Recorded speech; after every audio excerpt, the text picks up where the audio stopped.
Story 1: The Whispering Shadows. I never thought I'd become someone who dreads the night, especially after 15 years of working in cemeteries. The name's Rowan Blackwood, and I've seen more dead ground than most people would in several lifetimes. Moonhaven Cemetery had always been different. There was something about this place that never quite felt right, even before that night. The cemetery sits on the outskirts of our small town, nestled between a dense pine forest and rolling hills that seem to swallow the horizon. Most people avoid it, which suits me just fine.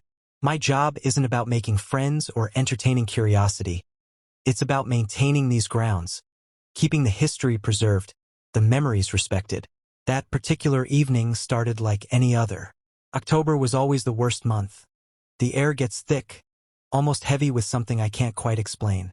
The leaves crunch under my boots, and the maintenance equipment casts long shadows across the worn gravestones. I was trimming around some of the older sections, the part of the cemetery most folks forget about. Graves from the late 1800s, weathered stones barely readable, marking the final resting places of people long forgotten. The first sign something was wrong came subtly. At first, I thought it was just my imagination, a trick of the dying light. The shadows seemed to move independently.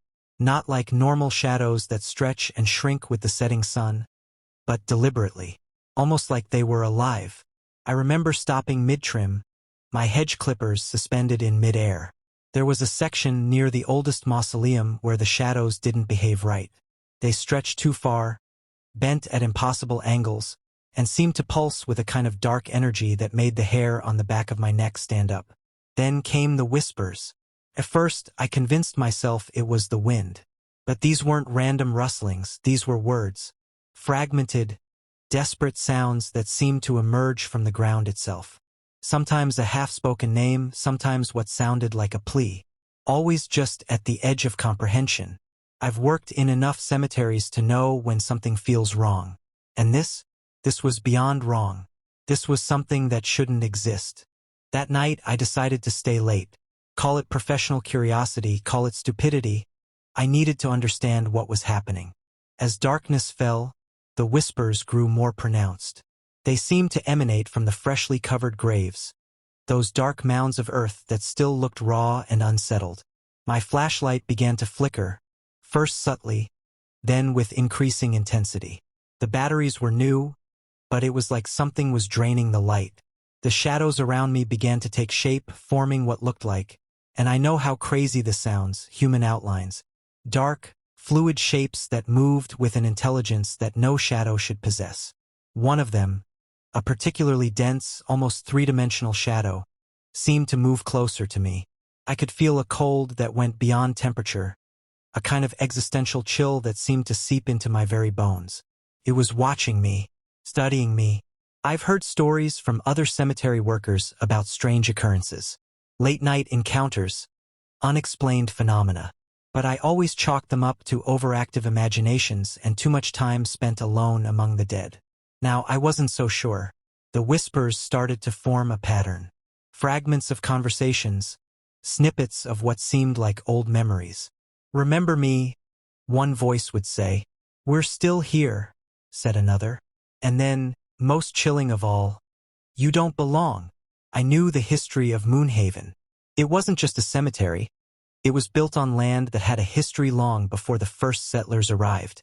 Native burial grounds, they said. Places of spiritual significance that ran deeper than mere physical space. As the night progressed, the shadows grew more aggressive. They weren't just moving, they were reaching out. Tendrils of darkness that seemed to want to touch me, to pull me into something I couldn't comprehend. I'm not a religious man. I've seen too much death to believe in simple explanations.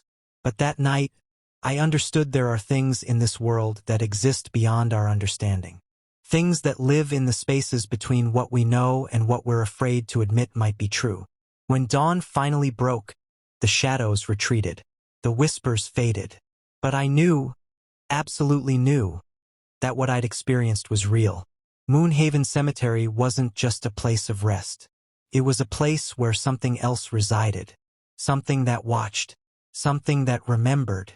And something that was far from finished with me. I packed up my equipment that morning with hands that wouldn't stop shaking. One thing was certain. My job would never be the same again. Story 2: The Unmarked Grave. Some people collect stamps. I collect mysteries, unintentionally, of course. The name's Kai Silverstone, and I've been maintaining Ravenwood Memorial Park for just over a decade. In this line of work, you learn to notice things. Small details that most people would walk right past. But this was something else entirely. It started with a grave that shouldn't exist. Ravenwood isn't your typical cemetery. It's a labyrinth of stone and earth, with sections that wind and twist like an old man's memory. I know every inch of this place, or at least I thought I did. My days are spent meticulously maintaining the grounds, ensuring each plot is respected, each memorial kept pristine.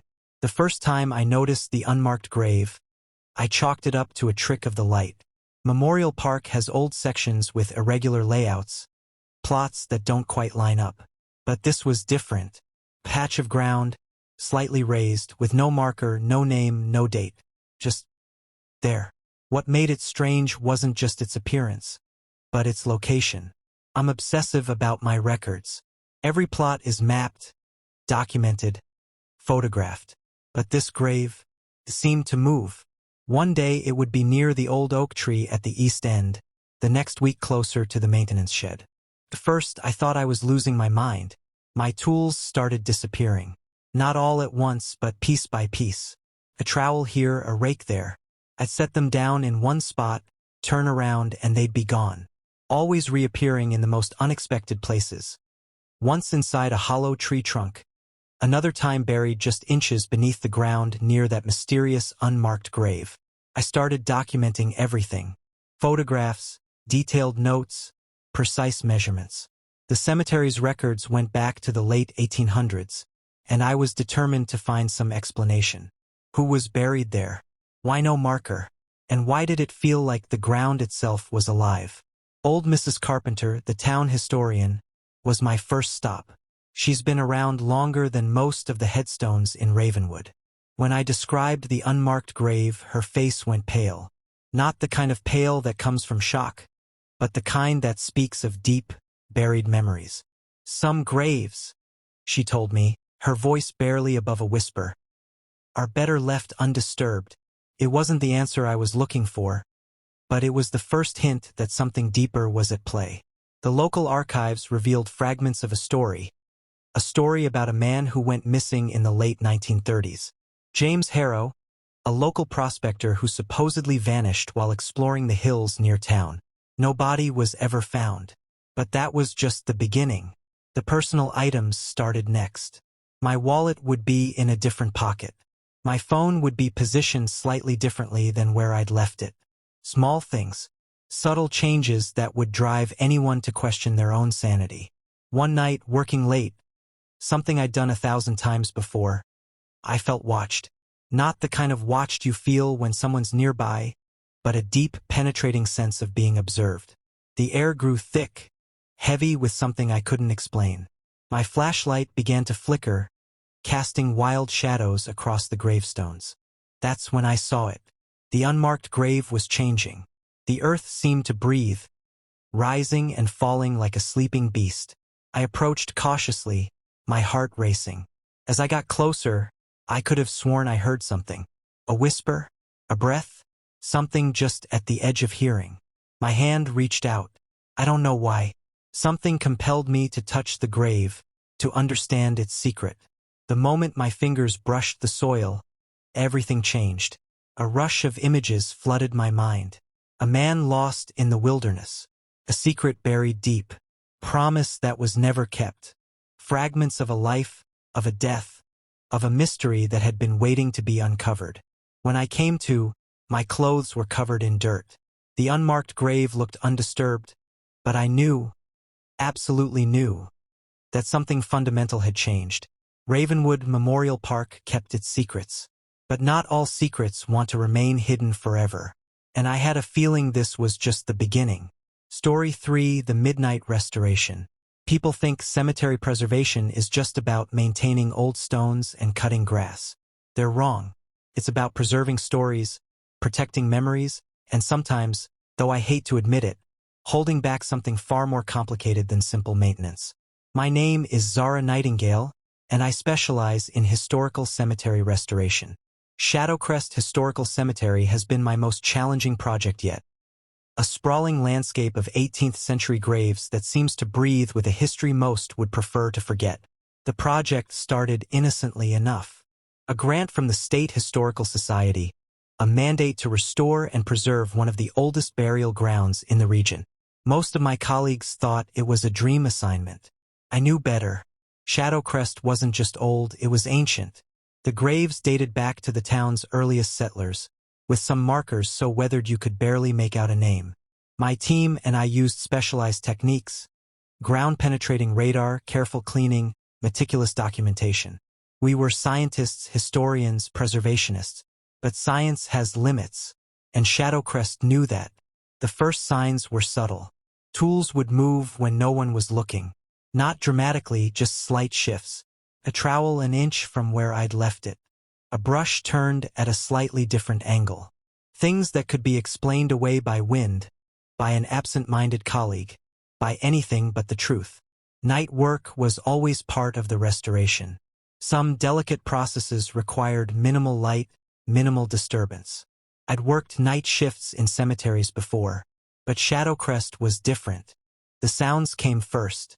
Soft at first, what you might mistake for the wind through old trees. But these were deliberate. The sound of digging. Soft scrapes against earth, the kind of sound a shovel makes when breaking ground. Except there were no shovels. No workers. Just darkness and that persistent, rhythmic sound. My team thought I was losing my mind when I first mentioned it. Jake, my lead assistant, was a skeptic. "It's just the ground settling," he'd say. "Old cemeteries do that." But I knew settling ground. This was something else entirely. The ground itself began to change.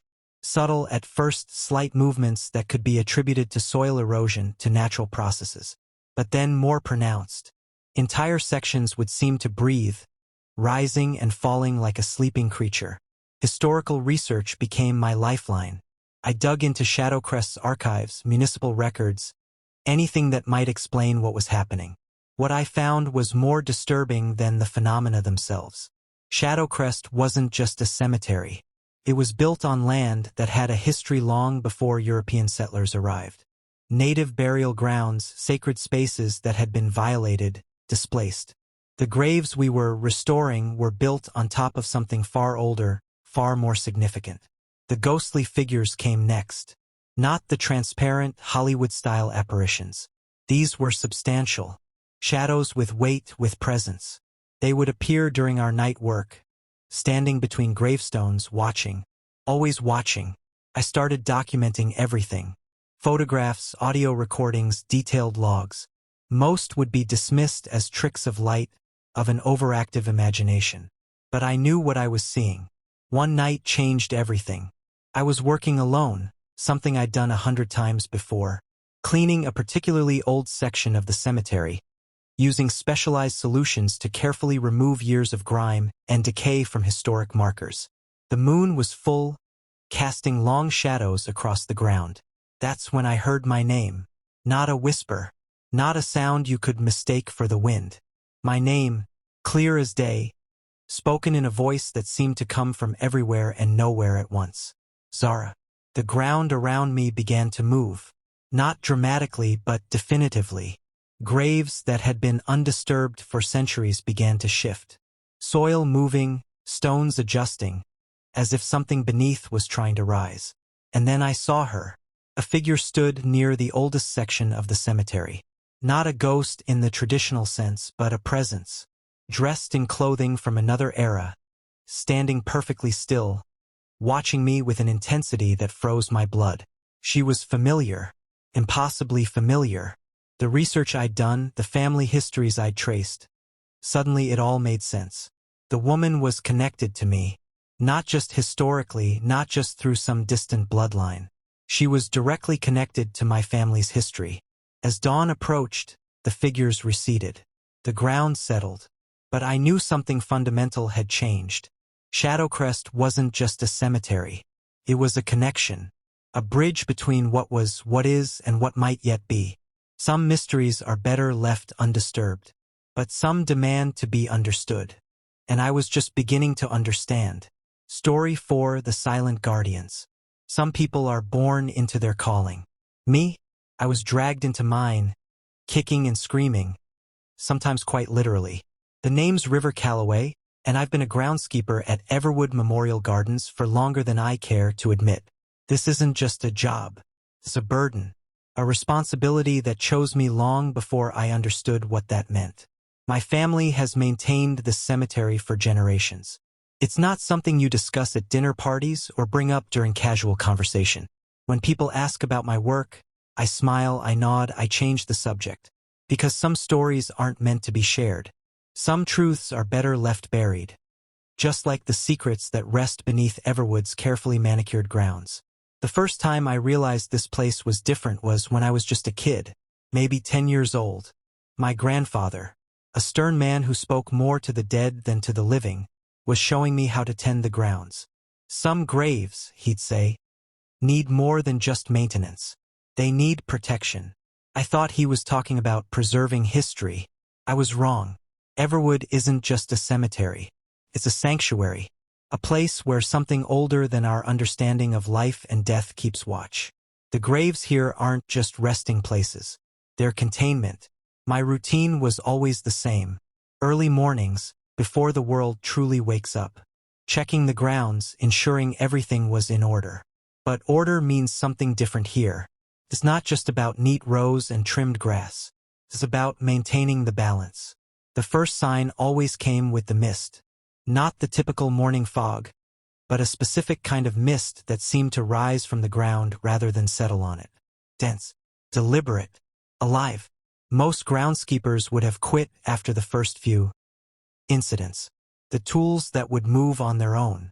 The whispers that caught the corner of your hearing. The shadows that didn't quite behave like shadows should. But this was my inheritance. My responsibility. Old Martin, who worked here before me, tried to warn me. Some plots, he'd say, are better left undisturbed. Some spirits aren't meant to be remembered.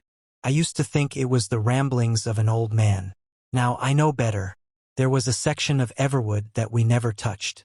Tucked away in the northeastern corner, surrounded by ancient oak trees that seemed to lean inward, creating a natural barrier. My grandfather had strict instructions. Never cross that line. Never disturb those graves. I learned why one night during a storm that seemed to come from nowhere. The wind was unlike anything I'd ever experienced.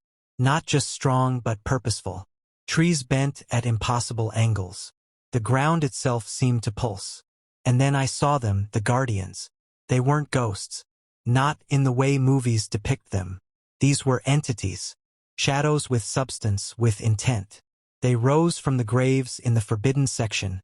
Translucent but solid. Watching. Protecting. From what, I wasn't sure. Not yet. My research, conducted in secret, away from curious eyes, revealed fragments of a story older than the town itself. Native legends spoke of this land as a place of spiritual convergence. A threshold between our world and something else. The graves in that northeastern section weren't just burial sites. They were seals. Seals against what I'm still trying to understand. The night of the storm was different. Something was trying to break through. The guardians were struggling, their forms flickering like candle flames in a hurricane. I knew somehow that if they failed, something terrible would be unleashed. I did the only thing I could. I followed my grandfather's final instructions, preserved in a sealed letter I was to open only in extreme circumstances. There was a ritual, not a Hollywood-style exorcism, but a precise series of actions. Specific stones placed in specific locations. Ancient words spoken in a language I didn't understand but somehow knew how to pronounce. As dawn broke, the storm subsided. The guardians returned to their graves. And Everwood was safe. For now. My job isn't about maintaining a cemetery. It's about maintaining a barrier between what we know and what we're terrified to understand. Some nights, when the mist rises and the shadows move just a little too deliberately, I wonder how long we can keep holding back whatever wants to break through. But that's a concern for another night.